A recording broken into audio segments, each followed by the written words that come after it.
friends. I am here to help you with Object Lesson 1 about God is the one true God. So for this lesson, you can pick a kid who has on, hopefully, tennis shoes. I don't know. And if you feel like this is going to be gross, then you can change it up. I don't have on tennis shoes today.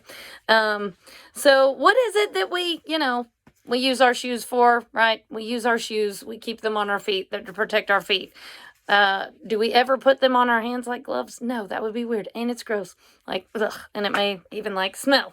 So, you know what? Here's what I'm going to do. I'm going to get a friend. And like I said, if you feel like shoes feel gross, you can just give them some cups from the game that you're going to use later and put them on their hands. And then you can give them some basic commands. Okay, I want you to try to go shake hands with somebody. Nope, that's not working right. Scratch your head. It might work a little bit, but it is kind of awkward, right? Especially if it was shoes instead of cups, then that would be really weird. Cover your eyes, clap. That's kind of weird, isn't it, right?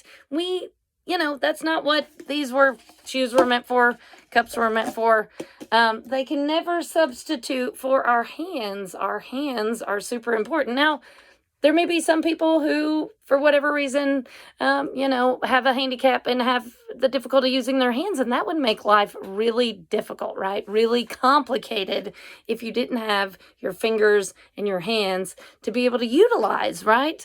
Those are things that God has given us, and so it makes it really hard to have a substitute. Now, great thing is they're making some things where they can make mechanical fingers and stuff like that to help us because they know how important that is. You know what? Even more important than that is God.